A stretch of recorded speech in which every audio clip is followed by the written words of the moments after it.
Jangan berdusta. Ingat. Jangan berdusta. Ingat. Jangan berdusta. Ingat.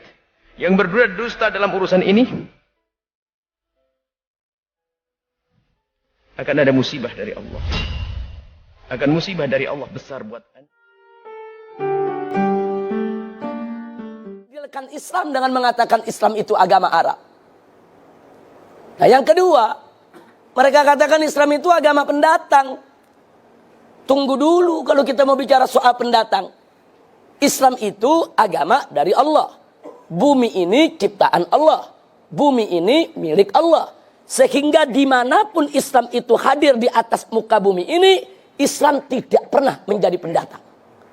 Islam akan selalu menjadi pribumi di bumi manapun milik Allah Subhanahu wa ta'ala. Jadi jangan mereka sombong dengan mengatakan Islam itu pendatang. Tidak. Orang Arab di Indonesia pendatang. Orang Cina di Indonesia pendatang. Tapi Islam bukan pendatang, saudara. Islam itu datang dari Allah Subhanahu wa ta'ala di atas muka bumi. Bumi ini milik Allah. Bumi ini ciptaan Allah. Dengan hak apa ada manusia yang begitu sombong mengatakan agama yang datang dari Allah dikatakan sebagai pendatang? Enggak begitu, saudara.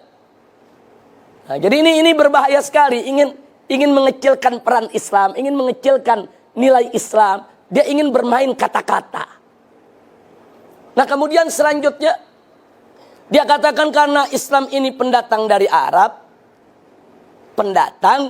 Arab, maka Islam itu harus dipribumisasi. Islam itu harus diindonesiakan. Islam itu harus dinusantarakan. Ini kalimat sangat berbahaya. Loh, kenapa saya katakan berbahaya? Karena dulu Nabi pada saat diutus oleh Allah Subhanahu wa ta'ala pertama kali ke tengah bangsa Arab, bukan untuk mengarabkan Islam, tapi untuk mengislamkan Arab. Jadi jangan dibulak-balik. Nabi nggak pernah mengarabkan Islam, ya ikhwan. Nabi itu dulu tugasnya mengislamkan bangsa Arab dan seluruh suku bangsa di dunia. Jadi dulu Nabi mengislamkan Arab, bukan mengarabkan Islam. Nah, jadi kelompok mereka ini yang menyebut dirinya sebagai Islam Nusantara memutarbalikkan persoalan, dan ini sangat berbahaya. Baik, sekarang mari kita lihat. Kalau nanti Islam di Indonesia harus di-Indonesiakan, maka konsekuensinya Islam di Afrika harus di-Afrikakan. Islam di Eropa harus di-Eropakan. Islam di Amerika harus di-Amerikakan. Islam di Cina harus dikinakan. Islam di India harus di-Indiakan. Naif betul. Kok bisa begitu rendah sekali Islam? Ingin diubah-ubah, disesuaikan dengan suku bangsa? Tidak.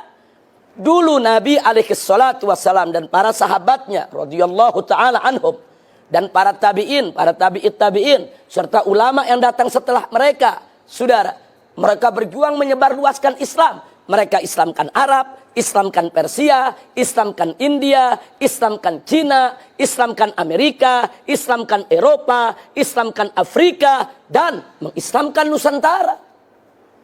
Wali Songo dulu ketika berdakwah di tanah Jawa, Wali Songo nggak pernah menjawabkan Islam.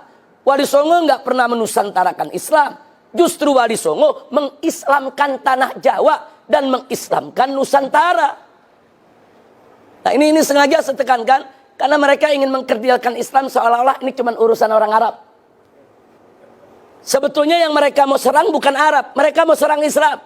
Arab ini cuma perantara saja, ya ikhwah.